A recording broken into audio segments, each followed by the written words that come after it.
دروس رمضان باب 20 آخری عشرہ اور عبادات میں مجاہدہ کرنا۔ اللہ تعالیٰ نے انسان کو اپنی عبادت کے لیے پیدا کیا ہے۔ اللہ تعالیٰ نے فرمایا وَمَا خَلَقْتُ الْجِنَّ وَالْإِنسَ إِلَّا لِيَعْبُدُونَ، میں نے جنات اور انسانوں کو محض اپنی عبادت کے لیے پیدا کیا ہے۔ سورۃ الذاریات آیت نمبر 56۔ اس آیت کی روح سے انسان کا مقصد حیات اللہ تعالیٰ کی عبادت ہے۔ اس کی دنیاوی زندگی میں سکون اور اخروی زندگی میں نجات کا مدار بھی اسی مقصد کی تکمیل پر ہے، بلکہ اس مقصد کی ادائیگی کے بغیر نہ اسے اللہ کا قرب نصیب ہو سکتا ہے اور نہ جنت میں داخلہ۔ لہٰذا آدمی کو چاہیے کہ وہ رمضان کے اس مہینے میں خوب عبادات کا اہتمام کرے، خصوصاً رمضان کے آخری عشرے کو خرید و فروخت اور عید کی تیاری میں ضائع کرنے کی بجائے آخرت کی تیاری میں صرف کریں۔ آئیے دیکھتے ہیں رمضان کے آخری عشرے میں نبی کریم صلی اللہ علیہ وسلم کا طرز عمل کیا تھا۔ عائشہ رضی اللہ تعالیٰ عنہ فرماتی ہیں جب رمضان کا آخری عشرہ آ جاتا نبی کریم صلی اللہ علیہ وسلم کمر کس لیتے، خود بھی راتوں کو عبادت میں جاگتے اور اپنے گھر والوں کو بھی جگاتے۔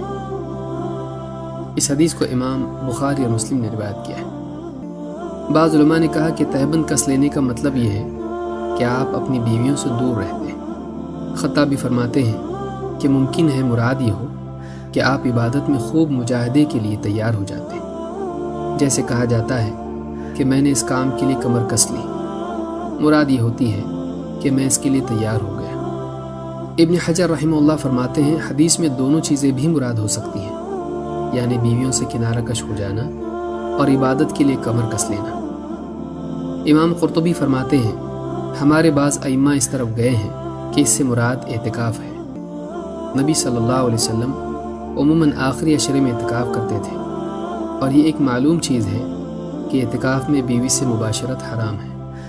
اللہ تعالیٰ نے فرمایا وَلَا تُبَاشِرُوهُنَّ وَأَنْتُمْ عَاكِفُونَ فِي الْمَسَاجِدِ، اور جب تم مسجدوں میں اعتکاف میں ہو تب اپنی بیویوں سے مباشرت نہ کرو۔ سورۃ البقرہ آیت نمبر 187۔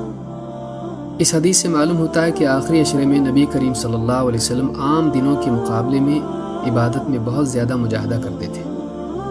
حضرت عائشہ رضی اللہ تعالیٰ نے فرماتی ہیں کہ اللہ کے رسول صلی اللہ علیہ وسلم کسی اور مہینے میں عبادت میں اتنا مجاہدہ نہیں کرتے تھے جتنا رمضان کے آخری عشرے میں مجاہدہ کرتے تھے۔ اس حدیث کو امام مسلم نے روایت کیا ہے۔ نبی کریم صلی اللہ علیہ وسلم کا یہ مجاہدہ لیلۃ القدر کی طلب میں ہوتا تھا۔ آپ آخری عشرے میں راتوں کو جاگتے اور خوب عبادت کرتے، بلکہ اپنے اہل و عیال کو بھی جگاتے تاکہ وہ بھی عبادت کریں۔ ابن بطال رحمہ اللہ فرماتے ہیں کہ اس حدیث سے معلوم ہوتا ہے کہ آدمی کو چاہیے کہ وہ اپنے گھر والوں کو نفلی اعمال کی ترغیب دلائے اور فرائض کے علاوہ دیگر نیکیوں کا بھی حکم دے اور ان نیکیوں پر عمل کے لیے آمادہ کرے۔ اللہ کے نبی صلی اللہ علیہ وسلم نے فرمایا اللہ تعالیٰ اس شخص پر رحم فرمائے جو رات میں اٹھ کر نماز ادا کرے اور اپنی بیوی کو جگائے تو بیوی بھی نماز پڑھے، اور اگر وہ نہ اٹھے تو اس کے چہرے پر پانی کے چھینٹے دے، اور اللہ اس عورت پر بھی رحم فرمائے جو رات میں اٹھے اور قیام اللیل کرے اور اپنے شوہر کو بھی جگائے تو شوہر بھی اٹھ کر نماز پڑھے، اور اگر وہ نہ اٹھے تو اس کے چہرے پر پانی کے چھینٹے دے۔ اس حدیث کو امام احمد، ابو داؤد، نسائی، ابن حبان اور حاکم نے روایت کیا ہے۔ بس گھروں کا حال یہ ہونا چاہیے کہ آپس میں ایک دوسرے کو دینی اعمال کی ترغیب دیں اور دین پر چلنے میں ایک دوسرے کی مدد کریں۔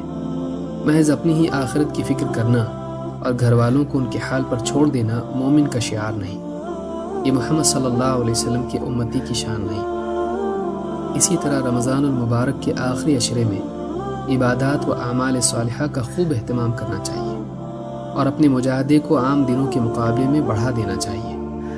اس قیمتی موقع کو عید کی تیاری میں، کھانے پینے اور خریداری میں ضائع کرنا ٹھیک نہیں۔